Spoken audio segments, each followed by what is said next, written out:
A stray breeze crossed the courtyard and caressed my cheek. It felt cold. From then on, Matsumoto visited the compound regularly to check up on the men at the Shinsengumi. The corps was renamed the Fury Corps, but remained secret. Still, I couldn't help but wonder, was it really alright to continue to research the creation of Furies? It wasn't long before I began to wish I'd never been heard of the Water of Life or Furies. A couple months later, this is like 4 months later now? Jeez. Another time jump. After the dust cleared, following the Hamaguri Rebellion, the Shogun set about cleaning the house. We're way past Hamaguri. Choshu domain were declared enemies of the court, and the Shogun gathered other domains and launched a military campaign known as the Choshu Expedition. It was the intention of the shogunate to completely demolish the Choshu domain, but intervention on the part of Satsuma and some of the other domains led to an early end for the expedition, with no actual battles fought. Perhaps feeling they dodged a bullet, the Choshu domain felt silent for a long time. Their obedience was short-lived, however, and before long, their disrespect for the shogun became impossible to ignore. Kondo was asked to accompany an envoy sent to the Choshu to investigate their behavior, but then refused to even meet with the envoy. Fed up with their insubordination, the shogunate ordered the second Choshu expedition. Wow, so the first one didn't go very well. Hey guys, listen up. What is it, Nagakura? Something wrong? What, you running some outlaw Ronin out there? No, it's way worse than that. I heard that Lord Ayamochi's dead. What?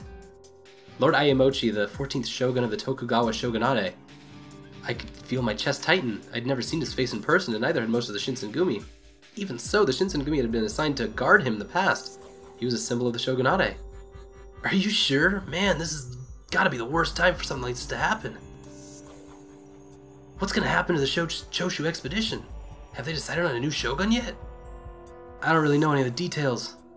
There's no way we can go to war without a leader. It'll destroy morale. I know, I've got a real bad feeling about this. The Choshu got off easy. I'm hoping they'll get the pounding they deserve this time, but they're only a single domain. I tried to convince myself that a single domain couldn't cause much of a problem, but I couldn't shake that feeling of dread. The leader dies. Everyone can rally around that. That could inspire a lot of rebellion.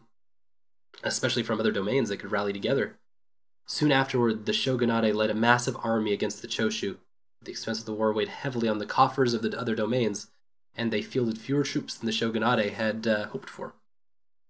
The death of Ayamochi was another blow to army morale. Some domains withdrew from the war entirely. So it was that the second Choshu expedition ended in a shocking defeat for the shogunate army. That was the moment when the shogunate government, stable for 260 years, began to waver. Is this the end of the feudal era? Is that what we're heading into? Sure has been hot lately. I swept my hand across my face, wiping away several new beads of sweat. Kyoto was a nice city, but I could have certainly done without the humid heat. Indeed. Beneath his usual calm, there's a hint of alertness and carefully restrained violence, and for good reason. Choshu had been declared enemies of the court after the Hamaguri Rebellion and driven out of Kyoto, but some feared remnants of their force had remained behind and hiding. Now more than ever, Saito and the rest of the Shinsengumi had to be alert and focused when on patrol. I'll begin with this store. Wait here, there's nothing for you to do inside. Alright. He gave me a short nod of confirmation and stepped into the shop with his men. I'm here from the Shinsengumi. I'm here to inspect your store. Yes, sir, of course. I've been waiting for the Saito and his division for a few minutes when I noticed a commotion nearby. Hey, out of the way! You got a couple patriots coming through here. A number of rather unpleasant-looking Ronin were making their way in my general direction, yelling, threatening, and generally intimidating anyone unfortunate to cross their paths. Patriots? Hardly. Perhaps they considered themselves loyal to the imperial court, but they looked like the sort who only used their supposed patriotism as an excuse to steal and kill. They were just the sort of men who the Shinsengumi were charged with subduing. Hey, you deaf, I told you to move! The Ronin tossed a poorly aimed kick at a child playing in the street. Stop! I had barely taken a single step towards them when, Desist, you hooligans! I didn't see where she'd come from, but a girl had run out to place herself between the Ronin and the child. Get him. What's this? You think you could tell us what to do, lady? Ha! Some broad wants to pick a fight with us. Patriots loyal to the Emperor? Man's obviously short fuse had been lit. He made a grab for the girl and missed. I suspected the next attack wouldn't be quite so inaccurate. Couldn't let that happen. Who are you? You know this broad? Nope. Don't friggin' know her. Don't care. Then how's about you keep your damn nose out of my goddamn business? Flecks of spit flew from his mouth as he roared at me. Then my legs suddenly felt somewhat weaker than they had a moment before, but I was committed. Couldn't run now. You truly love your country as you say. Why do you abuse women and children?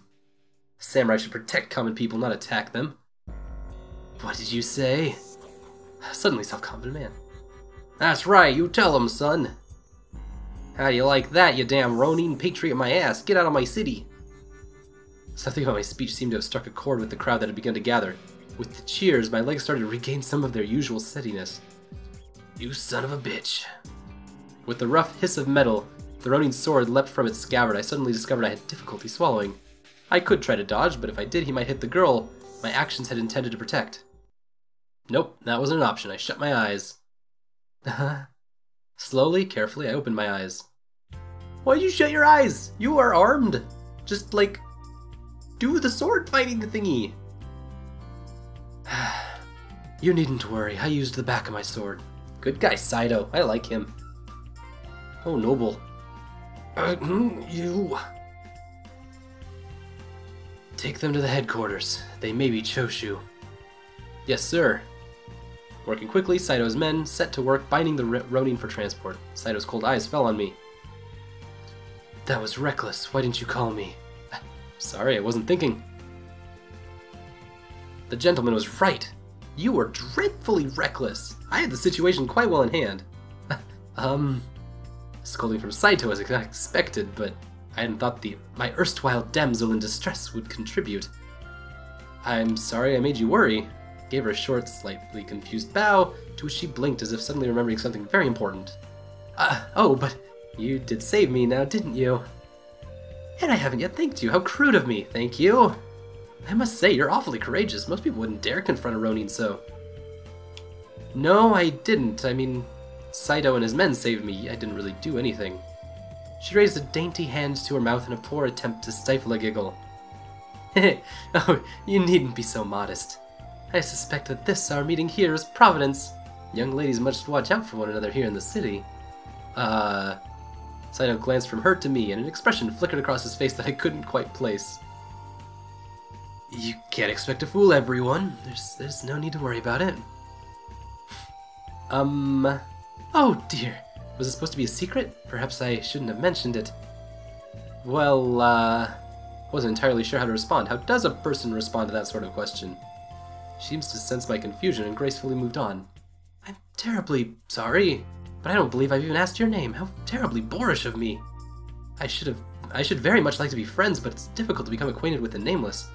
Might I inquire as to who you are, then? This is, seemed really polite to introduce him first, being that he was a good deal more important than I, but the girl seemed to have other ideas. Oh, I know who he is. Mr. Saito, yes? Shinsengumi's frightfully famous here. And you are... My name's Chizuru Yukumara. It's nice to meet you. And it's a pleasure to meet you, Chizuru. You may call me Sen. Miss Sen. Oh goodness, you needn't be so uptight. You look to be about my age, so I see no reason for us not to speak as contemporaries. So just Sen then. Yes, I suppose that will do. She grasped my hand between her own, her face open in earnest. We must meet again sometime, Chizuru. She gave my hand a gentle squeeze, then turned and left, her kimono flapping behind her. Our encounter was over before I'd had a chance to grasp what was even happening, so I simply stood, stunned for a moment or two. I glanced up uncertainly at Saito. Is my, disguise really so easy to see through? If it wasn't, then how had Sen, who I'd just met, been able to tell immediately that I was a girl? I had to admit, I felt like it was a pretty good disguise. Saito looked down at me, a strange expression on his face. Who knows? Nice guy, Saito. Wait, what's that supposed to mean? His only response was a flicker of a smile. I opened my mouth to protest. We should go. We've fallen behind already. We must hurry to complete our patrol on time. He spun on his heel, marched off down the street. Fine. It was clear he'd given me all the answers I was going to receive, and so I hurried to catch up, albeit somewhat petulantly. It felt like summer. Each day was hotter than the last. On this particularly sweltering day, I was bringing some tea to Kondo, who was relaxing on the veranda. To give this game some credit, the pacing of the story is very nice. We have a lot of deep, heavy stuff happening, and then we have some lighter stuff happening. We have some deep, heavy stuff happening, and we have some lighter stuff happening. It moves nicely. I haven't stopped in a long time, obviously, so now that we are past a specific part in the beginning, these movements have been nice. Good pace. I just wish there was a little more to do, really. I mean, the reading's nice and all, but, I mean, I feel like if I were to be designing this game as well, I'd probably have there be like some kind of decision where Chizuru can make daily, kind of like Sweet Fuse had, actually, now that I'm thinking about it.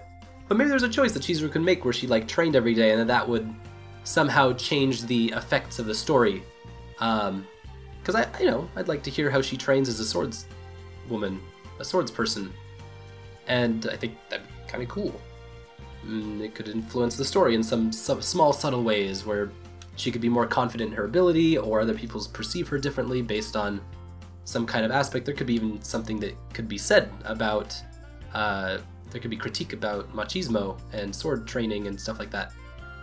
Or honor, even. There's something you could make out of that. I don't know. It seems like it could be an interesting place to look.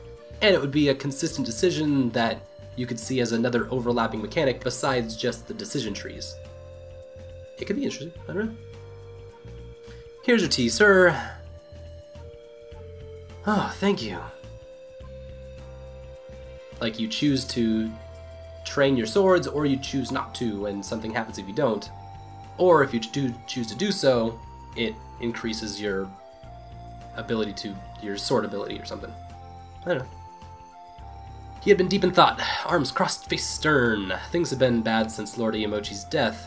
Kondo especially was having a difficult time of it. Perhaps it was best if I simply left him alone. I turned and had already begun to walk away when he spoke.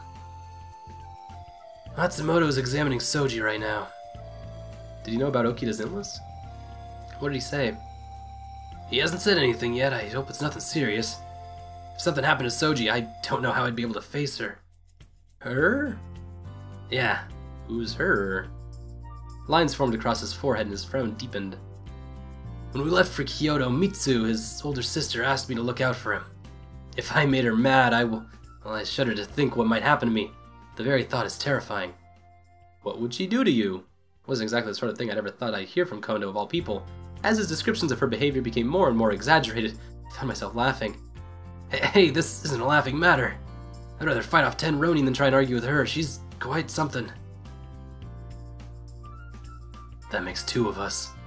Ichikata? I hope everything will turn out alright, but if something should happen to Soji, then I would like you to be the one to tell Mitsu, Toshi. Like hell I will. That kind of crap is what we have a chief for, Chief. Easy for you to say. Kondo's behavior had been strange enough, but Hijikata too? What sort of person was Okida's sister? Something like Okida, who threatens to kill me often. She probably would threaten to kill me also, and then follow through.